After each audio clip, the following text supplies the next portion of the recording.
Greetings and salutations, loyal viewers of this channel. My name is Sean, and today I want to tell you about this story out of Massachusetts, where a wealthy white woman has decided to live up to her values and open up her doors to a migrant family. They're allegedly from Haiti, and the news segment about them is quite interesting, a little bit weird, but we gotta get into it and we gotta talk about it because I think people are missing a couple of key points that I think need to be addressed from somebody on the right side of the political spectrum. But before we get into that, thank you to everyone who signed up over on actualjusticewarrior.com/join. Give me the money.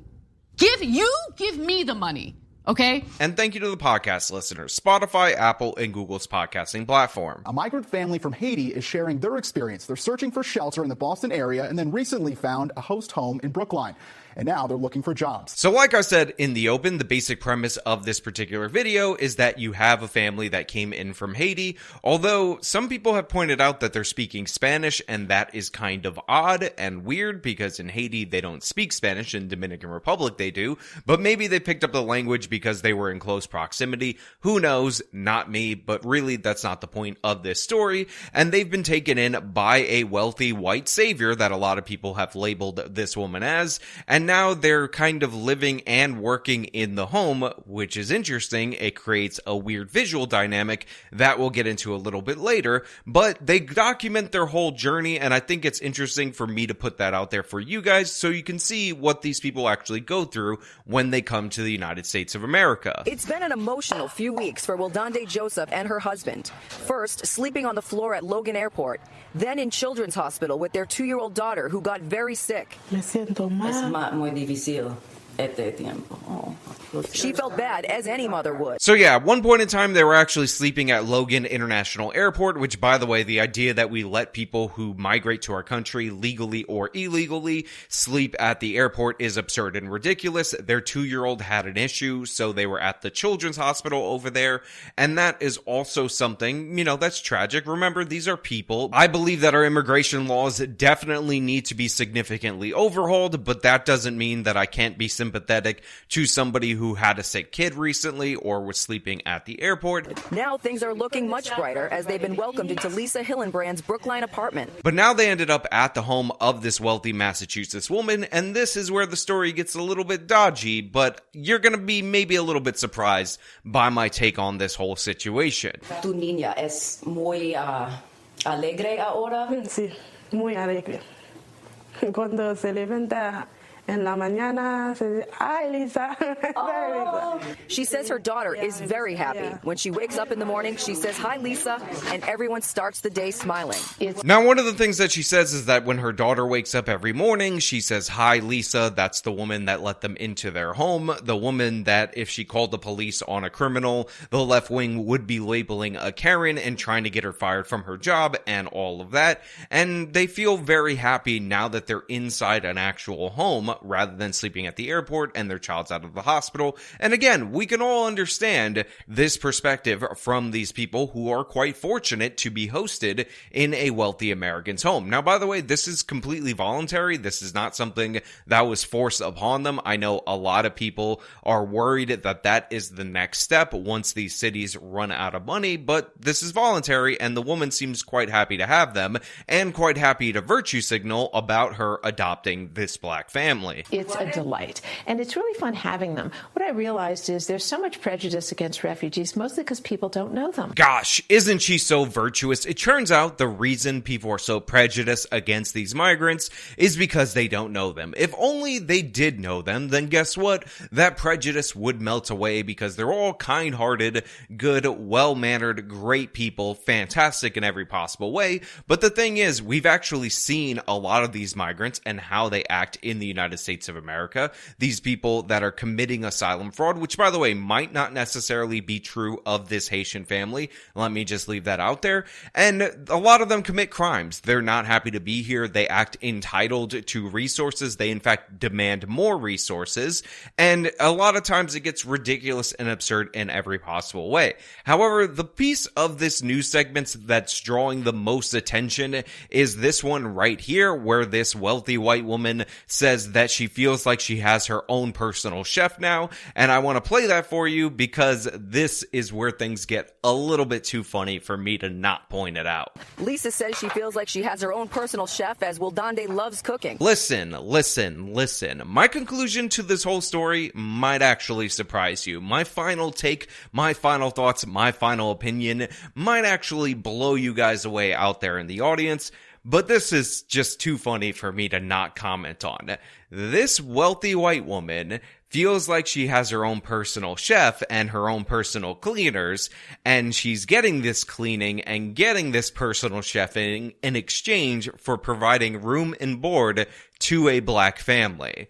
I think we had something like that in the United States of America a very, very long time ago, and this is just kind of hilarious that basically we have an instance where it looks like, at least optically, that the woke have gone so woke, they've actually reinstituted slavery. I mean, it's gonna get really awkward when she asks the husband to go out into the garden and start picking cotton, but right now, I'm just saying, it's getting a little sketch, it's getting a little questionable, it's getting a little awkward if I'm just being perfectly honest. Now, I happen to think that there is actually nothing wrong with somebody who's staying at your home, somebody who is a guest, providing services to you for being a guest, but the implication of this, for somebody who's trying so hard to virtue signal, for somebody who's trying so hard to fight against prejudice, is just too funny for me to not acknowledge.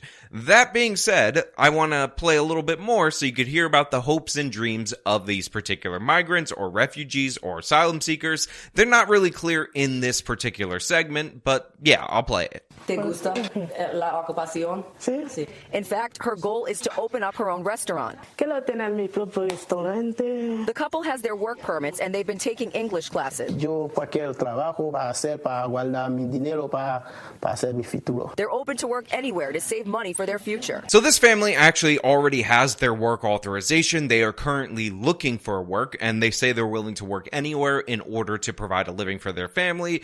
And honestly, this is where I'm going to come down with my final judgment, which is, I'm actually perfectly fine with this. In the meantime, they're enjoying their time with Lisa, their new friend for life, and their daughter's new grandmother. Se abuela mi niña. Sí. Now, don't get me wrong, if you are a friend of mine, if you are a family member of mine, or if you were just a random stranger who happened to ask me for advice and you wanted to know whether I thought it was a good idea for you to adopt a random family that may be refugees, may be legitimate asylum seekers, may be economic migrants, or maybe people who are committing immigration fraud right at this very moment, I would tell you no. Don't do it. It's not sensible, it's not logical, and all of that. That being said, you have somebody right here who actually has a stated belief, a stated value system, and she is living up to her values. How many times have celebrities with mega mansions talked about how we have to move all these migrants in, and then when people suggested that they host them in their own homes, they then balked at the suggestion. On top of that, this is the old school immigration system in the United States of America. Sure, you can come here, but you're not going to be taken care of by our welfare system. You are not going to be provided to you by the state. It is on you to make it on your own or to find somebody willing to host you in our country so that you can pursue your dreams. That's what's happening right here. And while I do still believe and maintain that we need an overhaul to our immigration system, I think part of that overhaul should be going back to basics, which basically says when you come here, you're on your own. You're not entitled to welfare. You're not entitled to all these benefits. You have to make it on your own or go back to your home country. And if you want to be put up on somebody else's dime, it's not going to be on the taxpayer's dime forever. You need to find yourself a host family. They can put you up. You can work with them. And if you can't find that, guess what? This might not be the best country for you. This particular family ended up finding that.